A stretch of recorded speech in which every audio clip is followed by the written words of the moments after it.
అయితే ఈ రోజు ఘనంగా సికింద్రాబాద్ ఉజ్జయిని మహంకాళి అమ్మవారి బోనాలు అయితే ప్రారంభమయ్యాయి. భక్తులు కూడా పోటెత్తారు గుడికి దర్శనానికి, అలాగే బోనాలు సమర్పించడానికి. అయితే ఆలయ ప్రధాన అర్చకులు మనతో పాటు ఉన్నారు, మాట్లాడదాము. శతార్థన్ స్వామి ఎలా ఉన్నారు? అండ్ చాలా కాలం నుంచి బోనాలని ఇక్కడ నిర్వహిస్తున్నారు, సో ఎట్లా అనిపిస్తోంది? అమ్మ, ఇటువంటి తెలంగాణ పండగ బోనాల జాతర,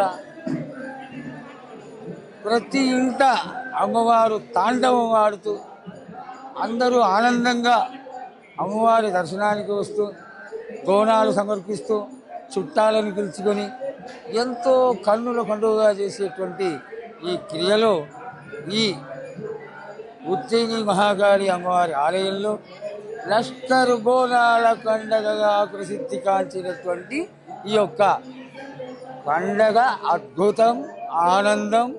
60 సంవత్సరాలుగా 65 సంవత్సరాలుగా మేము మా చిన్నతనమంతా కూడా ఇక్కడే పుట్టి పెరిగిన వాళ్ళం కాబట్టి ఇంతటి పండగ ఇంకొకటి ఉండదు అని తెలియజేసుకుంటారు. అమ్మవారి చరిత్ర గురించి రకరకాలుగా చెప్పుకుంటూ ఉంటారు. ఇప్పుడే మీరు అన్నారు 65 సంవత్సరాల నుంచి అమ్మవారి సేవలో ఉన్నారని.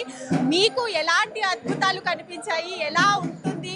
అండ్ నెక్స్ట్ వచ్చే ఆషాఢ బోనాలు అంటేనే ఒక స్పెషల్ ఇది ఉంటుంది సికింద్రాబాద్ బోనాలకి, సో దాని గురించి ఏం చెప్తారు? ఎప్పుడూ కూడా లష్కర్ బోనాలలో ప్రాశస్త్యత ఎప్పుడూ ఉంటుంది. అయితే దీనికి గొప్పతనం ఏమిటి, ఎందువల్ల వచ్చింది? లష్కర్ బోనాలుగా ప్రసిద్ధికి ఎక్కింది కాబట్టి. ఇంచుమించుగా 250 సంవత్సరాలుగా అమ్మవారు ఈ ప్రాంతంలో గెలవడం, అత్యద్భుతంగా భక్తులని ఆశీర్వదించడం, రోగ ఆర్తులని, వ్యాధిగ్రస్తులని అందరినీ కాపాడడం, ఈ ప్రాంతంలో ఎప్పుడూ కూడా ఆ విధమైనటువంటి అంటువ్యాధులు ప్రబలకుండా ఉండడం.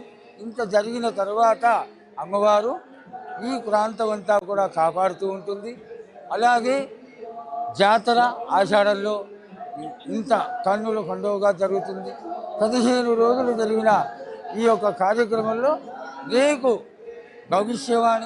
భవిష్యవాణిలో నిజ స్వరూపిణి అయినటువంటి అమ్మవారు జోగినిపైకి ఆవాహించి అమ్మవారు ఈ సస్యశ్యామలమైనటువంటి తెలంగాణ ప్రాంతం అంతా కూడా చక్కగా వానలతో ఎండలు సరి అయినటువంటి విధంగా కాచి భక్తులకి, పిల్లలకి, వృద్ధులకి ఎవరికి ఏ విధమైనటువంటి దోషాలు కలగకుండా అందరినీ కాపాడుతానని తెలియజేస్తుంది. ప్రతి సంవత్సరం కూడా జోగిని పైకి ఆవహించిన జగన్మాత చెక్కేటువంటి క్రియయే ఈ భవిష్యవాణి.